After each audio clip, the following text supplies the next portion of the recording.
Hey guys, update on my Jimmy's 4x4 Wraith. It was going under a rebuild from last season.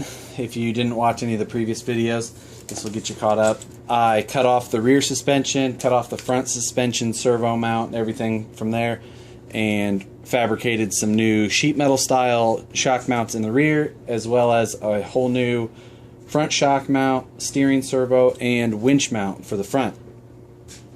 I've got an event coming up here in a couple weeks for the Holmes Hobbies. It's a kind of a G6 style event that'll be held in Columbia, Missouri. So trying to get this whole rig wrapped up and ready for that. I've got a bunch more upgrades that need to be done before then. So I need to get moving on finishing up the metal fabrication.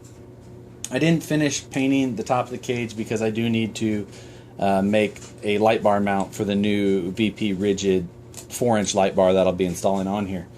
So the front end on this came out really well. Super happy with how the finished product was. Worked out just about like my drawings had planned on. Of course, nothing's ever perfect, but it was as close as I could get.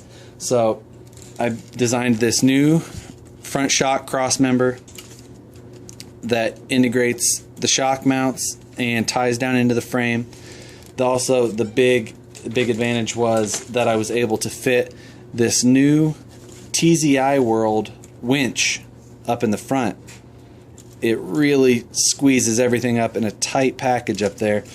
This is my Futaba BLS 157 steering servo. It now points the servo arm straight down so that the steering servo arm moves in the same plane as the swing of the knuckles. So it should be fairly efficient, but it really allowed me to package it. Everything just barely clears between this pan hard bar and my steering drag link under the suspension cycling. So I'm still running the Proline 3.5-inch Power Stroke shocks off the /4x4 in the front, and I'm running the 4-inch in the rear, which is new for this year. So still plan on running the Tekin Pro 4 3300 with a Mamba Max Pro. That's all waterproofed. The transmission will be getting some upgrades from supershafty.com. I'm already running the Robinson Racing Gen 3 56-tooth steel slipper and spur gear that I got from Rick over at Super Shafty.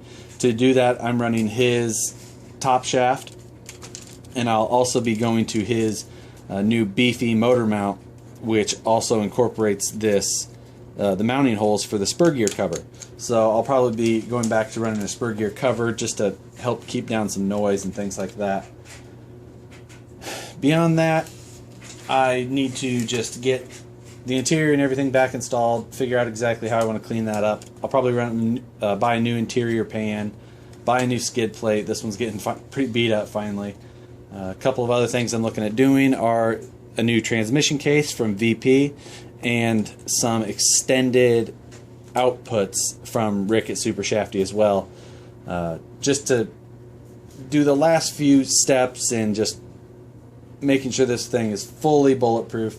I've been running the stock axial outputs on this transmission all last year under this Pro 4 and never had an issue, but I still want to just take any precautions to try and keep this rig alive no matter what. I also do plan on changing out I've got the VP Wraith aluminum housings in here now, but I do have plans to go to the Vanquish Curry rock jock axles under this. So just waiting on all that stuff to be installed. I've still got a lot of work ahead of me, but it is coming along, and I do hope this thing looks really sharp when it's all finished up. Do plan on doing some new skins on the panels this year. Last year I was running just a race themed panel. This year I'm going to change up the colors a little bit, go with a little bit lighter, more of a white base with of course my orange in there and some things like that, just to try and get this truck a fresh look. I do plan on changing out wheels and tires as well.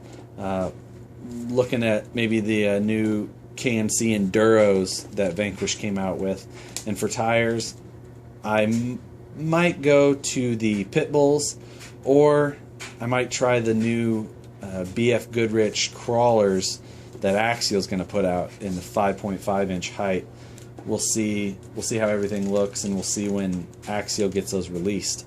So that's an update on the truck. I'm sure I'll have more coming soon. I do have a lot of work to get done in a short amount of time. So see you later.